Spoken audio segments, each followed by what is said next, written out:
Hi అండి, అందరికీ నమస్తే. నవకుసుమం ఛానల్కి స్వాగతం. ఈరోజు వీడియోలో మనం సొరకాయ ఆవకూర ఎలా చేసుకోవాలో చూసేద్దాం. ప్రతిరోజు వండే కూరలకి కొత్త ఫ్లేవర్స్ యాడ్ చేస్తూ కూరలు మార్చి చేస్తే ఇంట్లో అందరూ ఇష్టపడతారు కదండి. మరి ఇంకెందుకు ఆలస్యం, ఇప్పుడు తయారీ విధానం ఎలాగో చూసేద్దాం. దీనికోసం ముందుగా స్టవ్ వెలిగించి బాండీ పెట్టుకుని దీనిలో 2 గరిటెల నూనె వేసుకున్న తర్వాత అది కొంచెం వేడి అయిన తర్వాత కొంచెం పచ్చిపప్పు, ఇంకా చాయ్ మినపప్పు, ఆవాలు, జీలకర్ర, ఇంకా కరివేపాకు వేసి తాలింపు వేసుకోవాలి. ఈ తాలింపు కొంచెం వేగిన తర్వాత ఒక చిన్న ఉల్లిపాయ చిన్న ముక్కలుగా కట్ చేసుకొని వేసుకోవాలి. ఉల్లిపాయ మంచి స్మెల్ వచ్చే వరకు వేగిన తర్వాత మనం సొరకాయ వేసుకోవాలి. దీనిని కూడా చిన్న చిన్న ముక్కలుగా కట్ చేసుకొని వేసుకోవాలి. అప్పుడు తొందరగా మగ్గుతుంది. ఇలా సొరకాయ ముక్కలు కూడా వేసి ఒక 2 సార్లు మొత్తం కలియబెట్టి మూత పెట్టేసుకోవాలి. 2 నుంచి 3 నిమిషాలు ఇలా మూత పెట్టి ఉంచాలి. సొరకాయలో నీరు ఉంటుంది కదండి, అదంతా బయటకు వస్తూ ఉంటుంది. ఇప్పుడు ఈ సొరకాయ ముక్కలు వేగడం కోసం మనకి 5 నుంచి 10 నిమిషాలు పడుతుంది. ఇలా మధ్య మధ్యలో తిప్పుతూ మొత్తం కూర ఉడుకుతుందో లేదో చూసుకుంటూ ఉండాలి. ఇప్పుడు కొంచెం మగ్గింది, ఇంకా కొంచెం ఉడికేంత వరకు చూసుకుంటూ ఉండాలి, మధ్యలో కలుపుతూ ఉండాలి.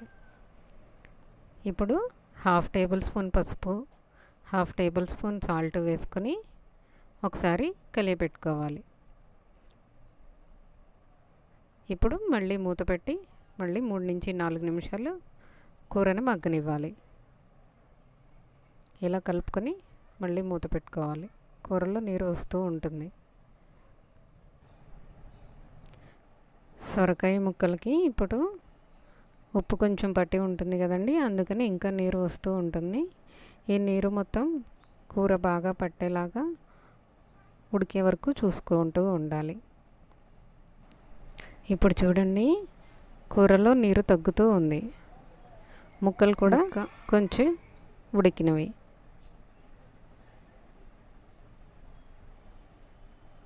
ఇలా నీరు మొత్తం ఎగిరిపోయే వరకు కూర ఉడికిన తర్వాత మనం ఇప్పుడు దీనిలో కావలసిన ముఖ్యమైన ఐటమ్స్ వేసుకుందాం. ఇలా ముక్క ఉడికిన తర్వాత దీనిలో ఒక 1/2 టేబుల్ స్పూన్ ఆవపిండి వేసుకోవాలి. ఆవపిండి తర్వాత 1/2 టేబుల్ స్పూన్ రసం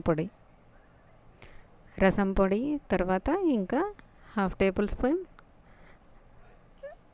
కారం, తర్వాత కొంచెం ఎండు కొబ్బరి తురుము, ఈ 4 వేసి కూరని బాగా కలుపుకోవాలి. ఇలా కూర మనం వేసిన మసాలాలు, కొబ్బరి అంతా కలిసేలాగా కూరని బాగా కలుపుకోవాలి.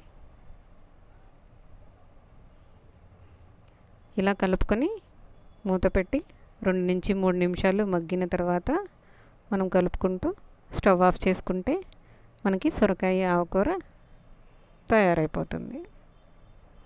దీనిని మనం అన్నంలోకి కానీ ఇంకా చపాతీ, పుల్కాలోకి కూడా ట్రై చేయవచ్చు. ఇంకా దీనిలో మనం వాడిన ఆవపిండి, ఇంకా రసం పొడి, కొబ్బరి కారం, వీటి వల్ల ఇంకా దీనికి టేస్ట్ చాలా బాగా ఉంటుంది. మరి ఇంకెందుకు ఆలస్యం, ట్రై చేసేయండి మరి. Thank you for watching.